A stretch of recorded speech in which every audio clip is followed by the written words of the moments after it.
Assalamualaikum warahmatullahi wabarakatuh. Halo semua, perkenalkan kami dari kelompok 1 yang beranggotakan Ashila Al-Eva Arisanto, Anissa Namalia Jayadi, Demi Gadis Cantika Syahputri, Fidela Sarohita, Nagita Azahra, dan Rera Ramadanti.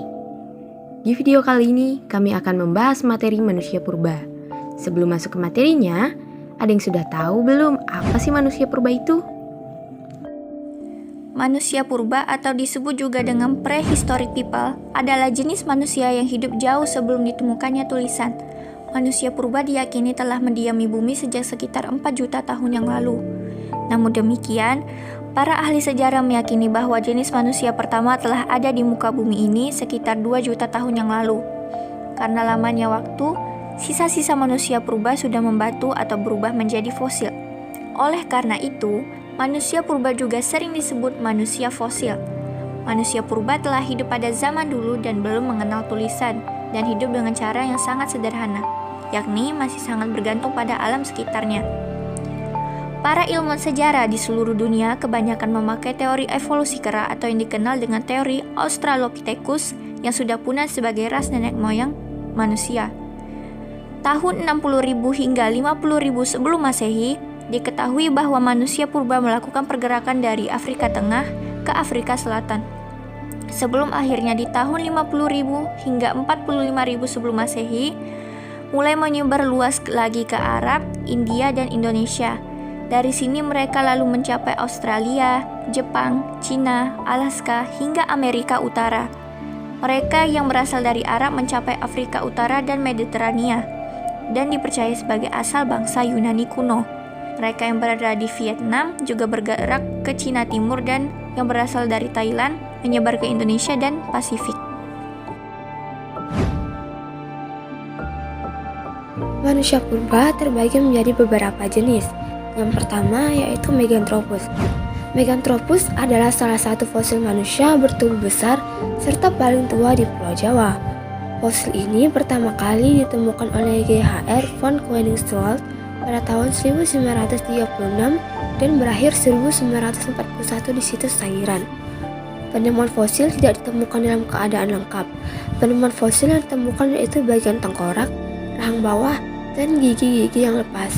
Jenis manusia purba ini diperkirakan hidup di zaman Batu Tua atau Paleolitikum. Ciri-ciri yang dimiliki Meganthropus yaitu: yang pertama, rahang bawah sangat tebal dan sangat kuat. Yang kedua, tubuhnya sangat tegap. Yang ketiga, keningnya menonjol.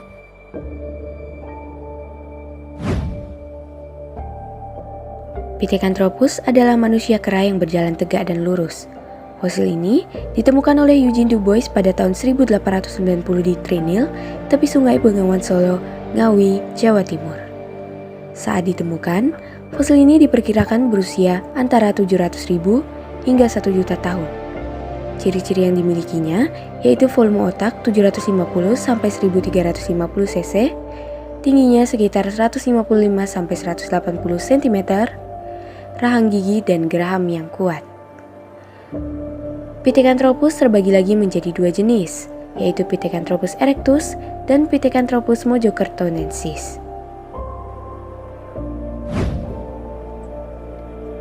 Jenis manusia purba yang ketiga yaitu Homo sapiens. Homo sapiens adalah spesies primata dengan populasi terbesar, persebaran yang paling luas dan dicirikan dengan kemampuannya berjalan di atas dua kaki, serta otak yang kompleks. Homo sapiens merupakan spesies yang sangat tangguh dalam beradaptasi dengan lingkungannya. Selain itu, kapasitas otaknya lebih besar daripada jenis manusia sebelumnya. Ciri-ciri dari Homo sapiens ini yaitu bentuk rangkanya lebih ringan, otak yang sangat besar, tingginya 130-200 cm. Homo sapiens terbagi lagi menjadi 3 jenis, yaitu Homo ajacensis, Homo soloensis, dan Homo floresiensis.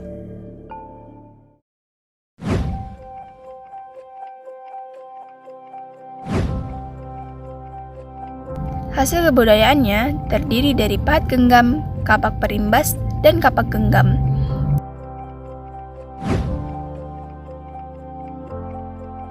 Hasil kebudayaan zaman Mesolitikum terdiri dari dua macam, yaitu Kecokan Moninger dan Abre Sotroch.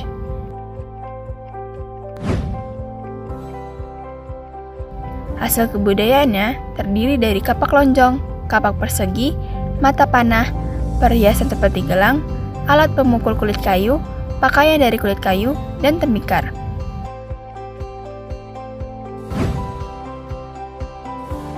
Hasil kebudayaannya yaitu menhir, punden berundak, dolmen, sarkofagus, kubur batu, waruga, dan arca batu. Persebaran suku induk. Persebaran suku induk di Indonesia dibagi menjadi 3, yaitu Melanesia, bangsa Melayu tua, dan bangsa Melayu muda.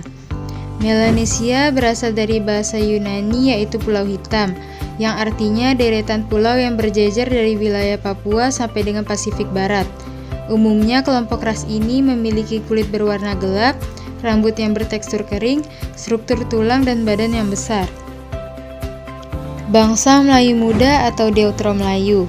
Bangsa ini berasal dari semenanjung Indochina dan datang ke Nusantara dengan membawa kebudayaan besi atau dongson. Ras ini diperkirakan ada sejak 500 tahun sebelum Masehi. Ras Deutero Melayu menjadi pemantik masa perundagian di Kepulauan Nusantara. Suku bangsa ini terdiri dari suku Jawa, Bugis, Sunda, Minang, dan Makassar. Ada beberapa peninggalan sejarah bangsa Deutero Melayu, antara lain bejana logam, moko, nekara, dan kapak corong. Melayu tua atau Proto Melayu. Bangsa Proto Melayu diperkirakan datang pertama kali ke Indonesia sekitar 1500 tahun sebelum Masehi. Bangsa ini memasuki wilayah Indonesia dengan melalui 2 jalur, yaitu jalur barat yang melalui semenanjung Malaya terus ke Sumatera, dan jalur timur yang melalui Filipina terus ke Sulawesi. Suku bangsa ini terdiri dari keturunan leluhur inti seperti suku Dayak, suku Toraja, dan suku Batak. Jadi, apa kesimpulan materi manusia purba dalam kehidupan? Kesimpulannya adalah manusia purba adalah jenis manusia yang hidup jauh sebelum ditemukannya tulisan. Manusia purba diyakini telah mendiami bumi sejak 4 juta tahun lalu atau 2 juta tahun lalu. Manusia purba mempunyai banyak jenis, yaitu Meganthropus, Pithecanthropus, dan Homo sapiens. Terdapat 3 persebaran suku induk di Indonesia, yaitu Melanesia, bangsa Melayu tua atau Proto Melayu, dan bangsa Melayu muda atau Deutero Melayu. Wah, tidak terasa kita sudah mau di penghujung video. Sebelum video ini berakhir, alangkah baiknya kalian like dan share video ini ke teman-teman, kerabat, dan sahabat kalian. Oh iya, mohon maaf apabila terdapat kesalahan yang disengaja ataupun tidak disengaja. Semoga konten yang kami buat ini dapat bermanfaat. Terima kasih. Wassalamualaikum warahmatullahi wabarakatuh.